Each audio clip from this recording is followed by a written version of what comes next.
When I started to dig into where the abortion belief with the church came from in like 2018, 2019, realizing that that didn't become a hot button issue for the white evangelical church until integration was basically forced on them and segregation wasn't in vogue anymore. They couldn't get enough people to rally behind it. They had to choose the unborn. Once I realized that and realized how it was affecting my patients, I started to become a little more outspoken. And then in 2020, COVID hit.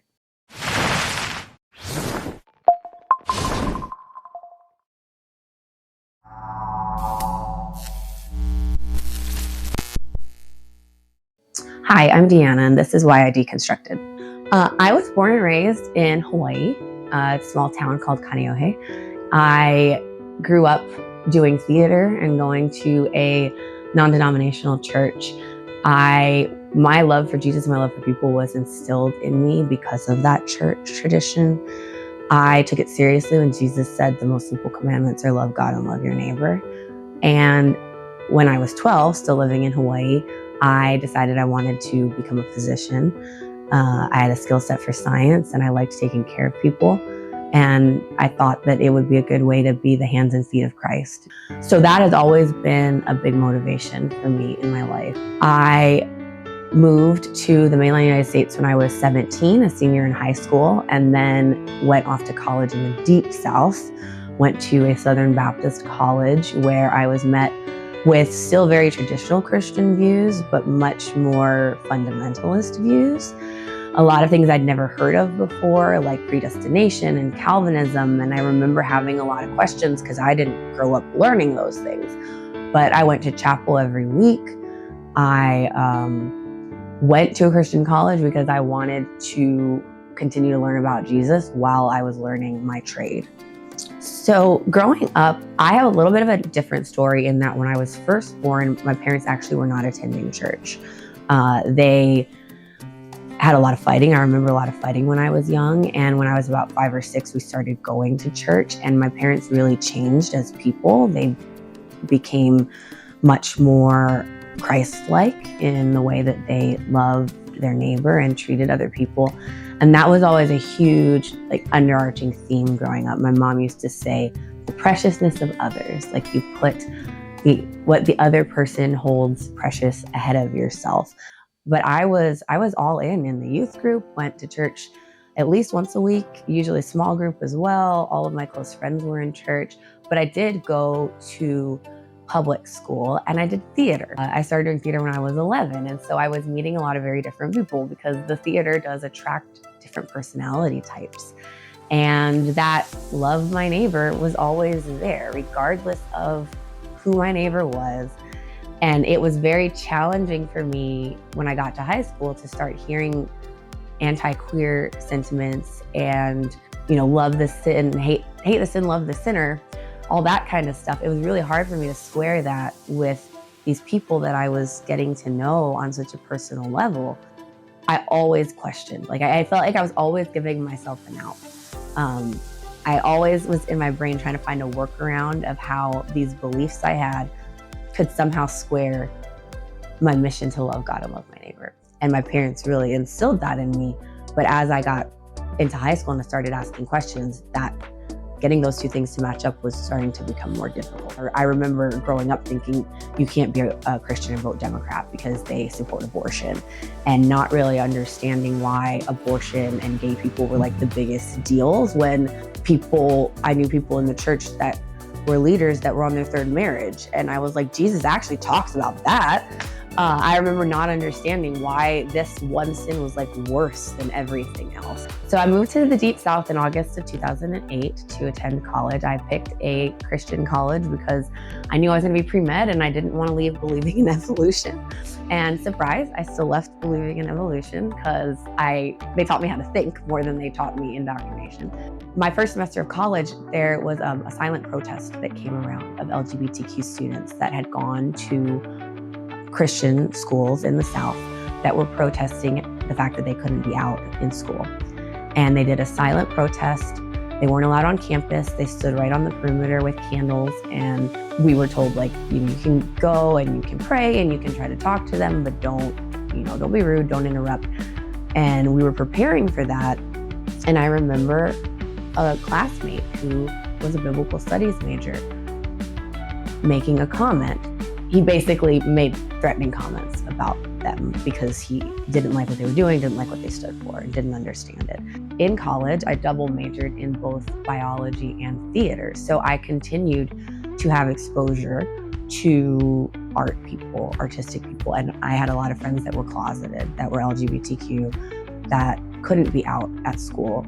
And that's the first time I think I had ever like real deep conversations with queer people about how they knew they were gay and their upbringing, and really realizing that this belief I had growing up that being gay was a choice was not a choice. I was already starting to question, how am I going to believe that every human is made in the image of God and has inherent value for being a human being, but also say that God made a mistake by putting them in the wrong body and giving them the wrong brain? Like what? There's no way that these two things can exist at the same time. So I view my deconstruction as kind of like a domino chain that's a little slow to start. Like the first few pieces fell slowly over my upbringing. And then in medical school, I still would have told you that I was politically pro-choice, but personally pro-life in medical school, just because I believe that patient autonomy is really important, and I took my Hippocratic oath seriously.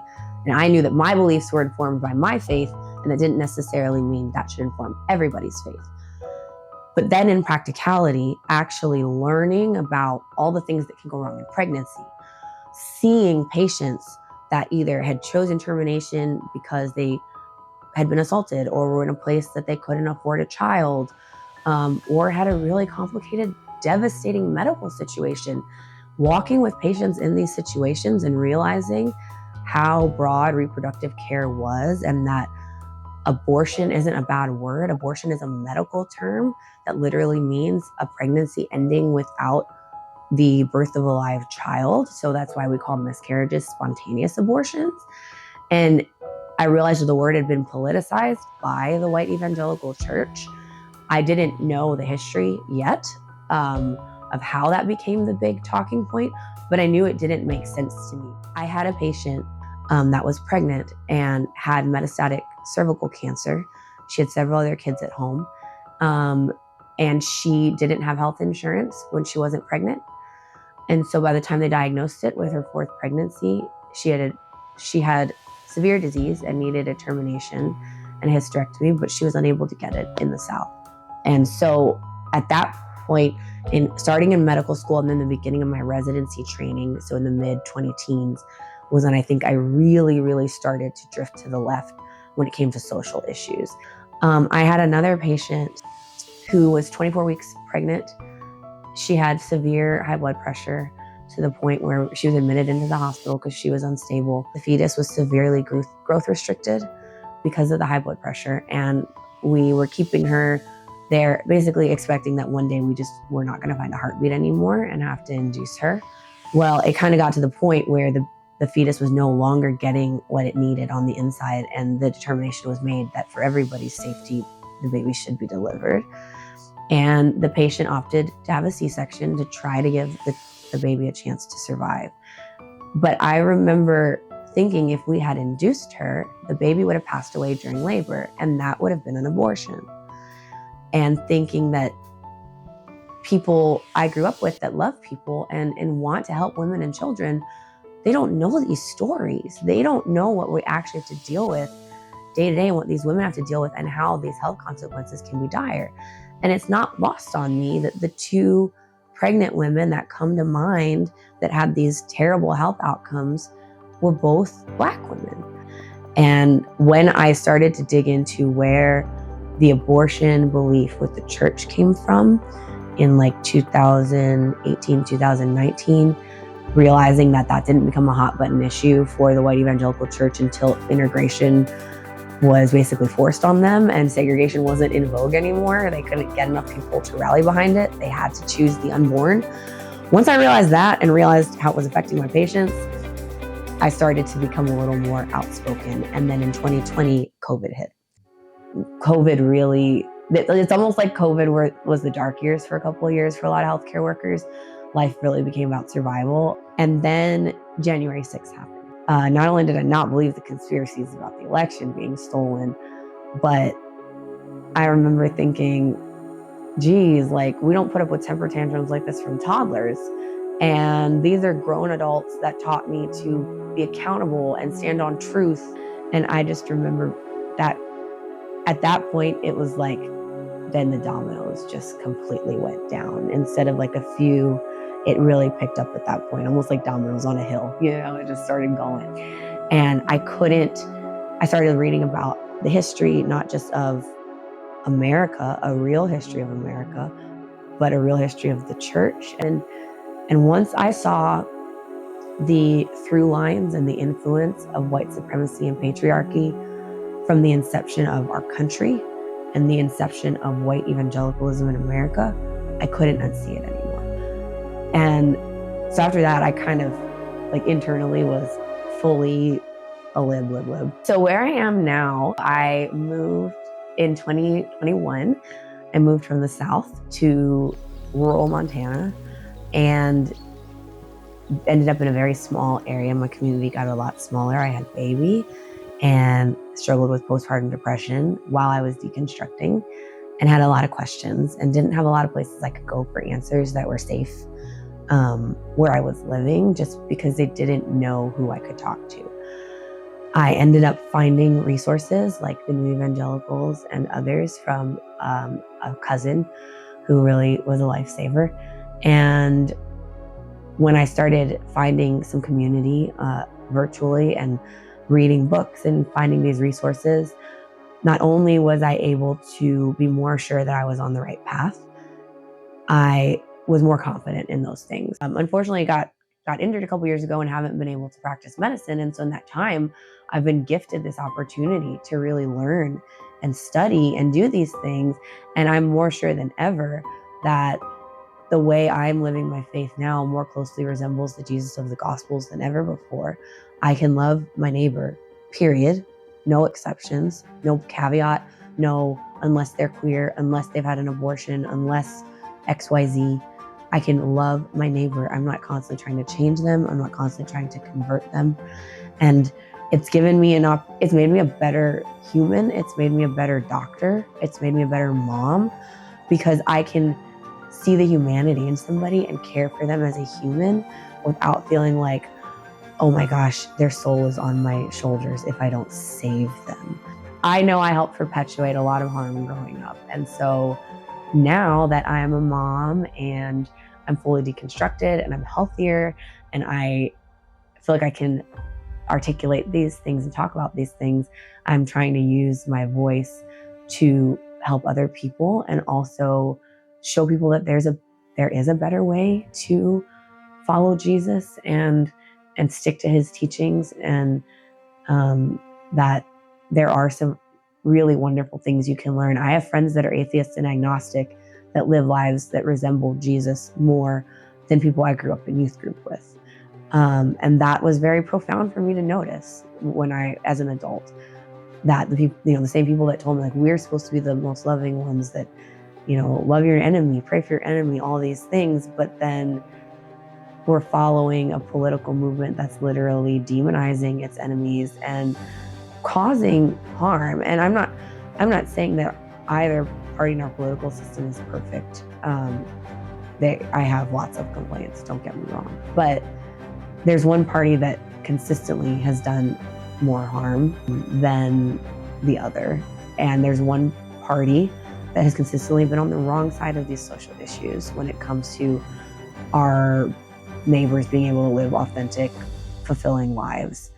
And if I'm going to believe that people have a right to life, liberty, and the pursuit of happiness, and that people are made in the image of Christ and deserve dignity, the only way those two things can coexist, in my mind, is by being politically progressive. Because there's one party that's cutting SNAP benefits. There's one party that's cutting healthcare. There's one party that won't rein in, gun legislation. And these are things that are directly harming our neighbors and our patients. There's one party that's passing laws that's making it harder to be queer in this country and be safe and be queer in this country. And I felt like I had to choose between loving my neighbor and sticking to a dogma, and I chose loving my neighbor. If there's anyone out there going through deconstruction right now, my advice would be, one, don't stop. You know your ethics, you know your moral compass, you know these beliefs that you had instilled in you. If something doesn't feel right in your spirit, not to sound too evangelical, there's a reason for that. And so listen to the still small voice and follow it. Reach out to safe people that you know that are out and vocal and either grew up with progressive views or have deconstructed. Especially now, a lot more people are open about it and kind of out in the public view. People want to help and kind of throw that lifeline to people that are just starting their journey. Reach out to people. In my experience, they're more than willing to help. Even where I am, in a little town of less than 2,000 people, I've found community online through the New Evangelicals, through family members that have also deconstructed. And sometimes just getting somebody to point you in the right direction is all you need. But I would say it's hard. It's really hard. It can be isolating. You can lose a lot of your community that you grew up with. But I remember having the realization that I had somebody tell me once, you're so vocal about all of this now, like, don't you think that when you go back to work one day, it might affect what hospitals want to hire you because you're getting political or you're so open about this stuff? And I remember thinking, if me being open about my deconstruction and being a fully queer affirming progressive Christian is going to keep me from a job opportunity, then maybe that's not a place I really wanted to work anyway. I would rather my marginalized patients, especially where I am, I'd rather my marginalized patients know I'm a safe person that they can come to as their doctor than people that want to make lives harder for those same individuals feeling safe with me. I was taught to stand up to bullies. I was taught that, what side would Jesus be on? Jesus would be on the side of the oppressed. And so now I look at who is on the receiving end of abuse by a power structure. And usually the people that are being abused are the ones on the right side of history when you look back. And so I listen. I've been saying listen to Black women for a while. Listen to our marginalized friends that have seen these foundational cracks for way longer than we have. They've done the work. They can point you in the right direction. Listen to people that are vocal about their journey, that have deconstructed. And some people don't maintain their faith and a relationship with Jesus. And, if that's someone else's journey, that's fine. That wasn't my journey. But those people are fine to reach out to you too, because a lot of times they still got to the same conclusions. And I've always been the type of person that wants to make the best decision I can with all the information I have available. And it's not your fault if you were born into a belief system that automatically gave you privileges or made you benefit from a system unknowingly. The personal responsibility is, once you become old enough to be aware of it, what are you going to do with that information now? Because you can stick your head in the sand and pretend it's not real and keep benefiting from this system. Or you can do the work, and it's hard and it's uncomfortable and it takes time. And I'm not saying I'm perfect, but if you want to follow what you know to be true and right and ethical and moral and really walk beside Jesus and show people Jesus' love, stay on the path. Don't stop. You might lose friends, but you're going to find other friends along the way. You'll find a new community. You'll find a new family if you need to. And then once you learn better, use those things to move the needle. Use your position of power, use your privilege to lift others up, to come with you. There's plenty of room at the top. There's plenty of resources for all of us in this country. We just are really bad at dividing it up.